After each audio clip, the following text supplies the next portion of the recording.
ரொம்ப நேரமா இப்படி வாயிலே பந்தல் போட்டுட்டு இருக்கியே, இந்த வேலையெல்லாம் எப்ப ஆரம்பிக்க போறதா உத்தேசம்? இன்னும் ஆரம்பிக்கவே இல்லைல்ல? ஆமாப்பா, ஆரம்பிங்க. நீங்க எப்படி பண்றீங்கன்றத பாக்குறதுக்கு தான் வெயிட் பண்ணிட்டு இருக்கோம். அவ்வளவுதானே, இதோ இப்பவே ஆரம்பிச்சிடுறேன்.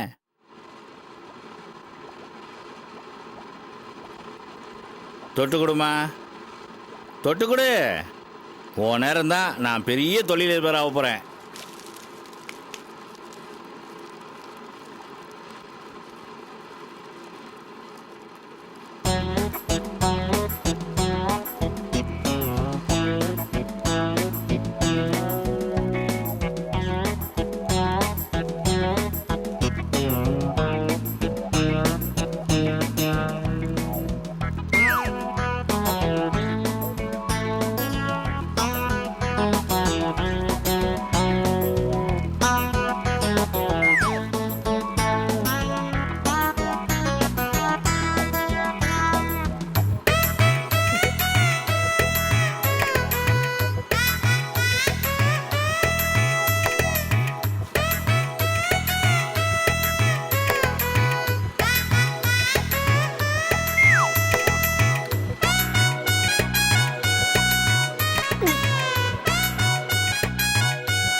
ஐயா, என்ன எப்படி சொல்றது? ஐயோ, ஒன்றும் தேரலையே. கர்மம் கர்மம் கர்மம்.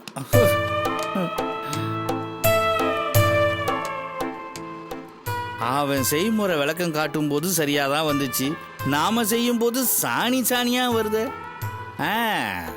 முதல் முயற்சி கன்னி முயற்சி அப்படிதான் இருக்கும்.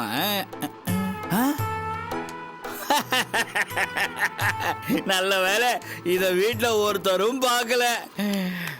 ஓகே பூங்காவனம், உன் 7வது அறிவை யூஸ் பண்ணி நீ தொழிலதிபர் ஆகி காட்டணும்டா.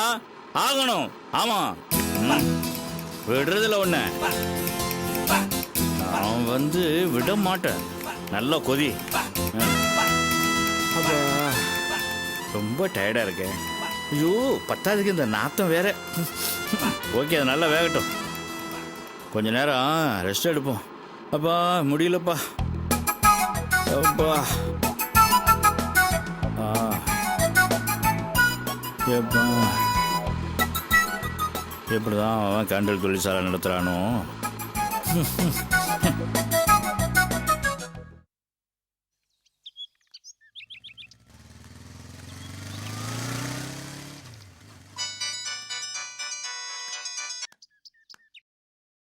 Hello. Hi Kavya, how are you? என்ன காவ்யா இது? நான் உண்மையில எவ்வளவு பாசமா அக்கறையா எப்படி இருக்குன்னு கேக்குறேன், எதுவுமே பேச மாட்டேங்கிற. என்னடா இவன் 24 hours டைம் கொடுத்து தூக்குறேன்னு சொன்னானே, தூக்காம விட்டானே, இனிமே இவன் ஃபோன் பண்ணி டார்ச்சர் பண்ண மாட்டான், தப்பிச்சிட்டோன்னு நினைச்சியா? இத பாரு, நீ மட்டும் சந்தோஷப்பட்டா போதுமா? உன்னால நான் சந்தோஷப்பட வேணவா? ஆக்சுவலா உன்னை நேத்து சொன்ன டைம்ல தூக்குறதுக்காக பிளான் பண்ணி உனக்காக நான் ரெடியா காத்துக்கிட்டு தான் இருந்தேன். ஜஸ்ட் மிஸ் ஆயிடுச்சு. நான் உன்னை தூக்க வரும்போது என் கண்ணு முன்னாடியே உன்னை வேற ஒருத்தர் கிட்னாப் பண்ணிட்டு போயிட்டான். ஒருவேளை இன்டர்நெட் விளம்பரத்தை பார்த்துட்டு தான் வேற யாரும் உன்னை கிட்னாப் பண்ணிட்டு போயிட்டாங்களோன்னு நான் பயந்தேன். அதுக்கப்புறம் தான் தெரிஞ்சது உன் ஃப்ரெண்ட்ஸ் தான் உன்னை கூட்டிட்டு போயிட்டாங்கன்னு. இப்போ என்ன வேணும் உனக்கு? என்ன காவியாது, நான் என்ன கேட்பேன்னு உனக்கு தெரியாதா? இது பாரு, இப்ப கூட உனக்கு கேட்டு போயில. நீயே வந்துட்டினா நமக்குள்ள சந்தோஷமா சமாதானமா போயிடலாம். இல்ல கேட்க மாட்டேன்னு சொன்னீனா இன்னும் 24 ஹவர்ஸ்ல நான் சொன்னது நடக்கும். ஐயோ, என்ன மிரட்டி பாக்குறியா? உன் மிரட்டலுக்கெல்லாம் பயப்படுற ஆளு நான் கிடையாது. இவ்வளவு நாளா உன் விஷயம் எதுவும் என் வீட்டுக்கு தெரியாம இருந்தது. இப்போ உன்னை பத்தின எல்லா விஷயமும் எங்க வீட்டுக்கு தெரிஞ்சிருச்சு. நான் ஊனு ஒரு வார்த்தை சொன்னேன்னு வச்சுக்கோயேன், உடனே போலீஸ் கம்ப்ளைண்ட் தான். அதுக்கப்புறம் 7 வருஷம். கட்டம் போட்ட சட்டை தான், அலுமினியம் தட்டுல சாப்பாடு தான். அதை ஞாபகம் வச்சுக்கோ நீ. கவ்யா, உன்னை நான் ரொம்ப புத்திசாலி நினைச்சுக்கிட்டு இருந்தேன். ஆனா இவ்வளவு முட்டாளா இருப்பானு கொஞ்சம் கூட எதிர்பார்க்கல. நீ போலீஸ்ல கம்ப்ளைண்ட் கொடுத்தவொடனே என்ன தூக்கி உள்ள வைக்கிறதுக்கு நான் ஒன்னும் ரோட் சைடு ரோமியோவோ பிளாட்ஃபார்ம் பொறுக்கியோ இல்ல. அது மட்டும் இல்ல, இந்த சொசைட்டில கௌரவமான பதவியில இருக்கிற ஆபீசர். நான் ஏற்கனவே சொன்ன மாதிரி என் மேல எந்த குற்றச்சாட்டையும் உன்னால நிரூபிக்க முடியாது. ஏன்னா இதுவரைக்கும் நீ எந்த ஆதாரத்தையும் காட்டல. நான் பிளேட்டை திருப்பி போட்டு உன்னோட பேரை நார் அடிச்சிருவேன். நீ சொல்றது உண்மைதான். இது வரைக்கும் உன்னை பத்தின ஆதாரம் என்கிட்ட எதுவும் இல்லாம இருக்கலாம். ஆனா இப்போ இந்த நிமிஷம் உன்னை பத்தின ஒரு ஆதாரம் என்கிட்ட இருக்கு.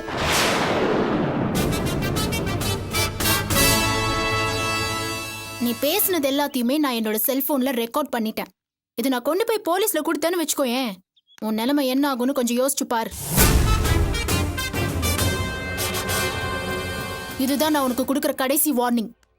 இதுக்கு மேல என்ன டார்ச்சர் பண்ண இல்ல, மறுபடியும் உன்கிட்ட இருந்து ஒரு போன் வந்தாலும் போதும், நான் இந்த ஆதாரத்தை உடனே போலீஸ்ல ஒப்படைச்சிடுவேன். அப்புறம் அவங்க உன்னை டார்ச்சர் பண்ண ஆரம்பிச்சிடுவாங்க. ஜாக்கிரதை. வை போன்.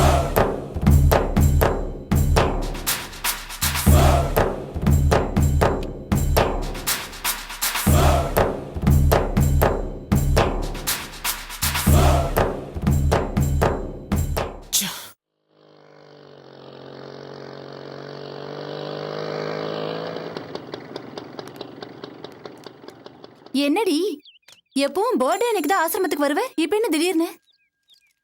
அது ஒண்ணும் இல்லடி, வாசு 10,000 ரூபாய் செக்குக்காக 1000 ரூபாய் பணம் கொடுத்தான்ல, அது இன்னும் என்கிட்ட தான் இருக்கு. அதை இன்னும் உங்க அப்பா கிட்ட கொடுக்கலையா? இல்லடி, ஏன்னா அந்த செக்கு அப்பயே திருப்பி கொடுத்துட்டேன்னு எங்க அப்பா கிட்ட போய் சொல்லிருக்கேன். இப்ப பணத்தை கொடுத்தா அவருக்கு உண்மை தெரிஞ்சிடும். அதான் ஆசிரமத்துக்கு டொனேட் பண்ணலான்னு வந்திருக்கேன். வா போலாம். சரிடி.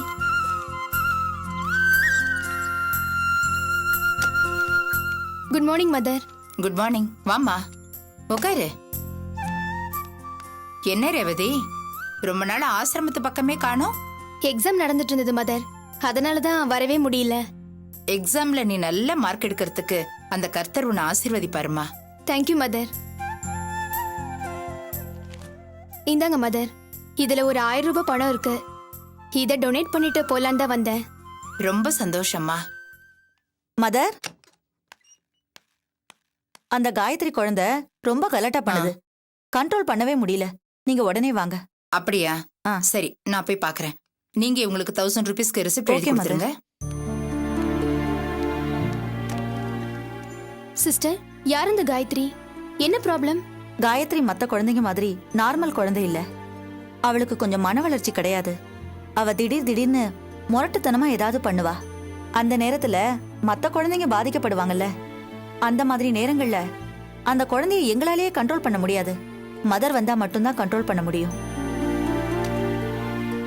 இந்தாங்க. ஒன்னும் பிரச்சனை இல்ல, வாசு வந்தாச்சு, நீங்க போங்க. Okay mother. மதர், வாசுவா? ஆமாம்மா. காயத்ரி எவ்வளவு ஆர்ப்பாட்டம் பண்ணாலும் வாசுவை பார்த்தா பெட்டி பாம்பா அடங்கிடுறா. அது என்னமோ தெரியல, காயத்ரிக்கு வாசு மேல அப்படி ஒரு அஃபெக்ஷன். வாசுவும் அப்படிதான் காயத்ரி மேல ரொம்ப பாசமா இருக்கிறாரு. மதர், நீங்க எந்த வாசுவ சொல்றீங்க? நம்ம வாசுதாம்மா. உன் பர்த்டே அன்னைக்கு இங்க கூட்டிட்டு வந்து இன்ட்ரோடியூஸ் பண்ணல, அதே வாசுதான். காயத்ரிக்கு மட்டும் இல்ல, இந்த ஆசிரமத்துல இருக்கிற அத்தனை குழந்தைங்களுக்கும் வாசுவை ரொம்ப பிடிக்கும். இங்க வாசு வந்தாலே குழந்தைங்கள ரொம்ப ஜாலியா இருப்பாங்க. மதர், நான் வாசுவை பார்க்கலாமா? தாராளமா போய் பாருமா. வா.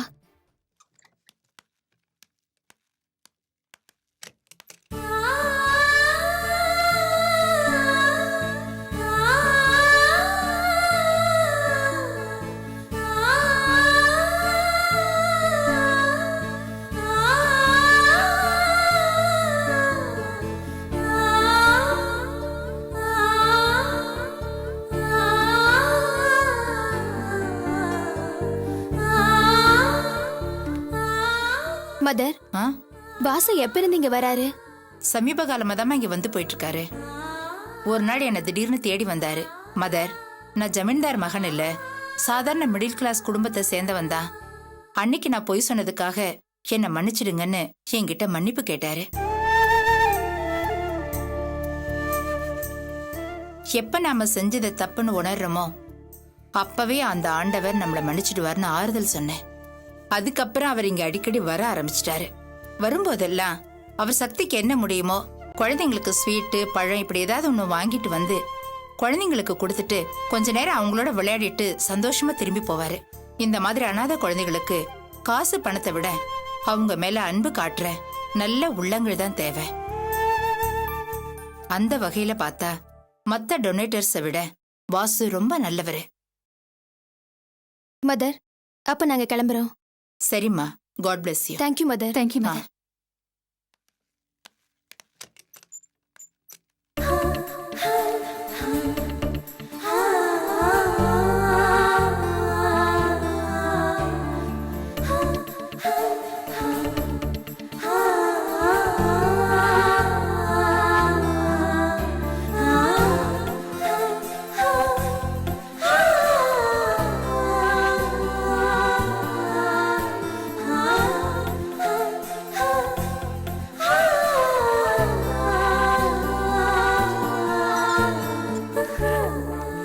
ரேவதி, நீ எதிர்பார்த்ததை விட வாசு ரொம்ப நல்லவனா மாறிட்டான். அப்புறம் என்னடி, அவன் லவ் ஏத்துக்க வேண்டியதானே?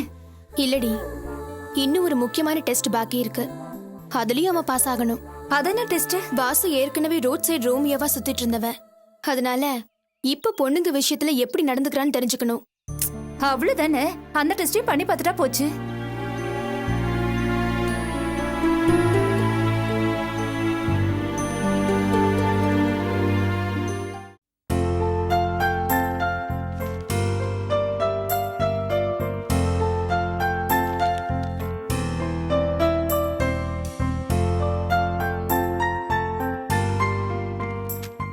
வெரி குட்மா, எக்ஸலன்ட். இந்த போஸ்டுக்கு நான் என்னெல்லாம் குவாலிஃபிகேஷன் எதிர்பார்த்தனோ அது அவ்வளவு உங்ககிட்ட இருக்கு. ரொம்ப தேங்க்ஸ் சார். Thank you sir. உன்ன மாதிரி ஒரு எஃபிஷியன்ட் ஸ்டாஃப் தான்மா இப்போ எங்க கம்பெனிக்கு தேவை. Excuse me. Yeah. Hi, I am very fine. How do you do? அப்படியா சார்? Okay sir. சார், என்ன சார் இது? நீங்க சொல்லி நான் செய்யாம இருப்பேனா? டோன்ட் வரி சார், நான் பாத்துக்கிறேன் sir. Okay sir, don't worry, no problem sir, நான் பாத்துக்கிறேன். பாய். சார், நான் எப்போ ஜாயின் பண்ணலாம்? என்னம்மா ரொம்ப அவசரப்படுற? இது வரைக்கும் நான் கேட்ட கேள்விக்கு புத்திசாலித்தனமா எல்லாத்துக்கும் நல்லா பதில் சொன்னேன். நான் கடைசியா சில கேள்விகளை கேட்கிறேன், அதுக்கும் அதே மாதிரி பதில் சொல்லிட்டா இந்த போஸ்ட் உனக்கு தான். கேளுங்க சார்.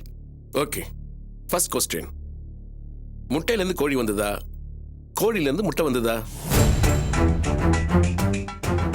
சொல்லுமா, என்னம்மா யோசிக்கிற? Come on, tell me. என்ன சார் இது? நான் பண்ண போற வேலைக்கும் இதுக்கும் சம்பந்தமே இல்லையே. கொஞ்சம் முட்டாள்தனமான கொஸ்டினா இருக்கே சார். நான் இந்த கம்பெனி எம்டி. நான் கேட்கிற கேள்வி முட்டாள்தனம்னா என்னையே முட்டாள்னு சொன்ன மாதிரி தான் அர்த்தம். கேள்விக்கு பதில் தெரியுமா தெரியாதா? Yes or no? தெரியும் சார். தெரியுமா? எங்க சொல்லு, எதுல இருந்து எது முதல்ல வந்தது? கோழியில இருந்து முட்டை வந்துச்சு சார். முட்டையில இருந்து கோழி வரல, கோழி குஞ்சு தான் வந்துச்சு. சரி, இப்ப அடுத்த கேள்வி கேட்கிறேன். காக்கா எப்படி கத்தும்? காக்கான்னு கத்தும். ஏன் அது கீ கீன்னு கத்தக்கூடாதா? கத்தும் சார். அது கிட்ட இருக்கிற கீயை பிடிங்கிட்டா கீ கீன்னு தான் கத்தும். No no no no no, you are absolutely unfit. You are unfit. I'm sorry. ஒரு எம்டி கிட்ட இப்படியா மேனஸ் இல்லாம பதில் சொல்வீங்க? நீங்க மட்டும் என்ன சார் மேனஸோட கொஸ்டின்ஸ் கேக்குறீங்க? நான் எம்டி, நான் எப்படி வேணாலும் கேள்வி கேட்பேன். நீங்க தான் பொறுமையா பதில் சொல்லணும். புரியுது சார். உங்க பிளான் என்னன்னு எனக்கு நல்லாவே புரியுது. நான் வந்ததுல இருந்து நல்லா தான் கொஸ்டின்ஸ் கேட்டுட்டு இருந்தீங்க.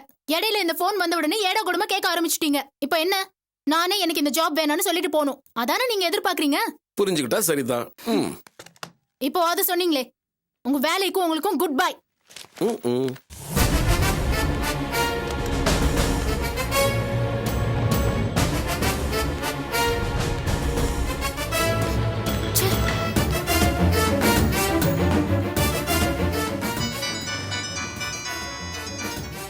ஹலோ. ஹாய் காவ்யா, ரொம்ப சூடா இருப்பியே. பக்கத்துல ஏதாவது ஜூஸ் கடை இருந்ததுன்னா நிறைய ஐஸ் போட்டு ஜில்லுன்னு ஒரு ஜூஸ் குடிமா. என்ன பதிலே காணோம்? இன்டர்வியூ ஊத்திக்கிச்சா? ஸ்மூத்தா போயிட்டு இருந்த இன்டர்வியூல திடீர்னு ஃபோன் வந்திருக்குமே. முட்டையில இருந்து கோழி வந்ததா, கோழில இருந்து முட்டை வந்ததா, காக்கா எப்படிலாம் கத்துன்னு கேள்வி கேட்டிருப்பாரு.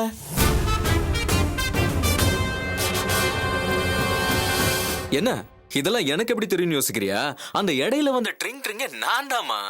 ஏதோ ஒரு பெரிய விஐபியோட ரெக்கமெண்டேஷனுக்காக தான் எம்டி என்ன அவாய்ட் பண்றாருன்னு நினைச்சேன். இப்போதானே தெரியுது ஒரு அயோக்கியனோட பேச்சு கேட்டு என்ன அவாய்ட் பண்ணிருக்காருன்னு. இந்த வேலை கிடைக்கலன்னா என்னடா, எனக்கு வேற கம்பெனில வேலையே கிடைக்காதுன்னு நினைச்சிட்டு இருக்கியா? நீ வேற எந்த கம்பெனிக்கு போனாலும் அந்த கம்பெனிக்கு என் கால் வரும். சிட்டில எனக்கு தெரியாம நீ எந்த கம்பெனிலையும் வேலை பார்க்க முடியாதுரி. இதுவரைக்கும் எந்த ஃபிகரும் என் மடியில விழாம போனதில்ல. நீ ஒருத்தி தாண்டி என்ன டார்ச்சர் பண்ணிட்டு இருக்க. ஹே, கை நிறைய சம்பாதிக்கிறோங்கிற திமிர்ல தானே இதெல்லாம் பண்ற. உன் திமிர அடக்குறேன் பாரு. நீ என்கிட்ட வந்து தாண்டி ஆகணும். அது இந்த ஜென்மத்துல நடக்காது. Wait wait wait wait wait and see நடக்குதா இல்லையான்னு பாப்போம்.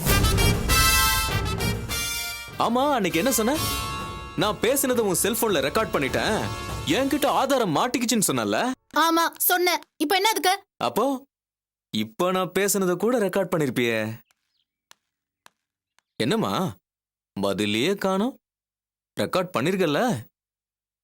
இதையும் கொண்டு போய் போலீஸ் கிட்ட, இல்ல இல்ல இல்ல இல்ல கமிஷனர் கிட்டே கொடு. எனக்கு ஒரு பயமும் கிடையாது. உன்னோட செல்போன்ல ரெக்கார்டிங் ஆப்ஷன் கிடையாதுன்னு எனக்கு நல்லா தெரியும். அதனால இனிமே இந்த மாதிரி பூச்சாண்டி காட்டுற வேலையெல்லாம் என்கிட்ட வச்சுக்காத. ஒருவேளை நான் பேசுற இந்த நம்பரை வச்சு நீ என்ன சிக்க வைக்கலாம்னு நினைச்சா நீதான் ஏமாந்து போவ. ஏன்னா நான் உன்கிட்ட பேசுறதுக்காக மட்டுமே யூஸ் பண்ற சிம் கார்டு இது. இந்த கார்டு கூட என் பேர்ல கிடையாதுமா, வேற ஒருத்தன் பேர்ல இருக்கு. எனக்காக அவன் எங்க வேணா வந்து சரண்டர் ஆவான். உன்னால என்ன ஒண்ணுமே பண்ண முடியாது. அதனால பேசாம நீ என் வழிக்கு வந்துரு.